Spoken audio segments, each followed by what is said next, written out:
કતારગામ વિસ્તારના સૃષ્ટિ row house સોસાયટીની બાજુમાં ચાલતી કોટેજ ઇન્ડસ્ટ્રીઝને લઈ સ્થાનિકો વિપક્ષને સાથે રાખી મોરચો લઈ મેયરની ઓફિસમાં વિરોધ નોંધાવ્યો। આજરોજ કોશાડ ખાતે આવેલ સૃષ્ટિ રો હાઉસના રહીશો દ્વારા ખૂબ જ મોટી સંખ્યામાં સુરત મહાનગરપાલિકા મુખ્ય કચેરી ખાતે મોરચો માંડવામાં આવ્યો। જાણવા મળતી વિગત અનુસાર કોસાડ ગામના બ્લોક નંબર 760 જેનો TP scheme number 66 Kosad Variyav સમાવેશ થતા એફપી નંબર 220 ફાળવવામાં આવ્યા। મજકૂર જમીનમાં ઇન્ડસ્ટ્રીયલ હેતુ માટે રિવાઇઝડ એનએ પરવાનગી આપવા માટે સોસાયટીના રહીશોએ વાંધો દર્શાવ્યો। સોસાયટીના રહીશોનું કહેવું છે કે સૃષ્ટિ રો હાઉસ V1-2 જય રેસિડેન્સીના પ્લોટ ઓનર એસોસિએશન મોજે કોસાડના બ્લોક નંબર 758 વાળી જમીનમાં આયોજન કરવામાં આવેલું હતું, માટે સૃષ્ટિ રો હાઉસ વિભાગ 1ના નામથી ઓળખાતી સોસાયટીના માલિક કબજેદારો છીએ। સોસાયટીના રહીશોનું કહેવું છે કોસાડા આ ગામના બ્લોક નંબર 760 જેનો ટીપી સ્કીમ નંબર 66માં સમાવેશ થતા ઓપી નંબર 220 એફપી નંબર 220 ફાળવવામાં આવેલ જમીનમાં સ્વામિનારાયણ ડેવલપર દ્વારા સર્જનાથ બંગલોઝના નામથી રહેણાંક રો હાઉસના પ્રોજેક્ટનું આયોજન કરવામાં આવેલ। સુરત મનપા કચેરી તરફથી વિકાસ પરવાનગી TDO DP નંબર 388 તારીખ 21/2/2015ના રોજ આપવામાં આવેલ।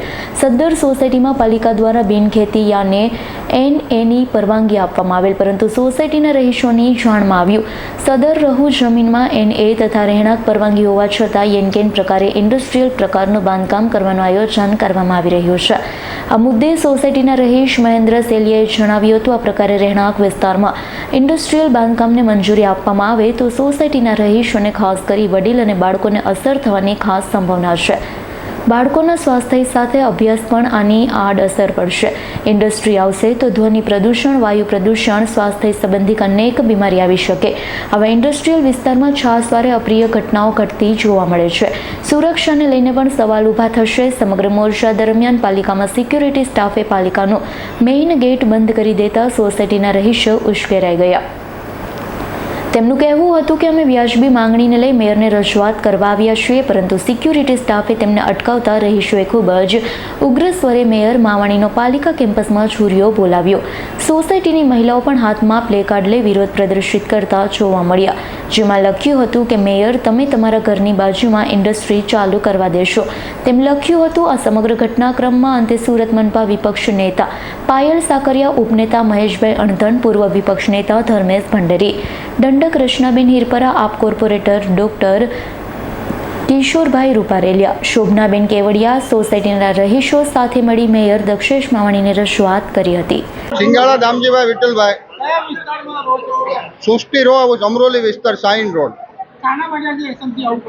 એસએમસીમાં અમે 2013 થી આવી છે, પણ આજે અમે પરિવાર સાથે આવ્યા છે। અમે વારંવાર અરજી દેવા આવ્યા છે। અમારે રેસિડેન્ટ ઝોનની બાજુમાં ઇન્ડસ્ટ્રીયલ ઝોન આપેલો છે અને એમાં ઇન્ડસ્ટ્રીયલ ઝોનમાં તે ગૃહ ઉદ્યોગ નથી। ગૃહ ઉદ્યોગના હેતુથી હેવી મશીનગીરી ચાલે છે એની અંદર, અને મોટા મોટા હેવી હોલ બનાવીને એમાં મશીનગીરી શટરો મૂક્યા છે, મોટી મોટી બારીઓ મૂકી છે, આગળ પાછળ જગ્યાઓ નથી ચડી, બેઝમેન્ટ પણ બનાવ્યા છે। વારંવાર અમે ફરિયાદ કરવી જોઈએ તોય અમારી ફરિયાદ કોઈ સાંભળતું નથી। અમે કતારગામ ઝોનમાં જ આવી તો કામિનીબેન તો ત્યાં હાજર જ નથી રહેતા। હવે કામિનીબેનને શું છે કે એને કામ આવતા હશે મોટા, કે આ સેટિંગ કરવા માટે પૈસા લેવા જતા હોય એટલે ઓફિસે રહેતા ન હોય, સેટિંગના પૈસા લેવા જતા હોય એટલે અમે જ્યારે જ આવીને કે 4 થી 6 મ્યુનિસિપાલિટીનો નિયમ છે કે દરેક ઇન્ચાર્જને હાજર રહેવું જોઈએ, તો અમે જ્યારે જ આવી ત્યારે કામિનીબેન નથી, એટલે કામિનીબેન શું છે કે આવા જ વહીવટ કરે એટલે એને ત્યાં જ જવાનું રહે પૈસા લેવા। અને કોઈ બીનું રેસિડેન્ટની બાજુમાં અમારી જીવનની પૂંજી લગાવી દીધી છે અમે અત્યાર સુધીમાં, ક્યારેય સામે તો જ મોકલી ચડાવવું પડે ને અમારે। અમે પહેલા ત્યાં જ ગયા હતા અને અમે ઓનલાઈન અરજી પણ આપેલી છે, લેખિત પણ આપેલી છે અને વારંવાર મળેલા પણ છે। કામિનીબેન મળતા જ નથી, એટલે જવાબ દેવાનો પ્રશ્ન ક્યાં છે? અમે એનો રોલ તો મને તો એવું લાગે છે કે એને સાઠગાંઠ હશે, જે લોકો ઇન્ડસ્ટ્રીયલ બાંધે છે તેની સાથે સાઠગાંઠ હોય તો જ કામિનીબેન અમને ન મળતા હોય ને। Bureau report S9 news Surat. અમારી તમામ માહિતીથી અપડેટ રહેવા માટે જોડાયેલા રહો S9 ન્યૂઝ સાથે।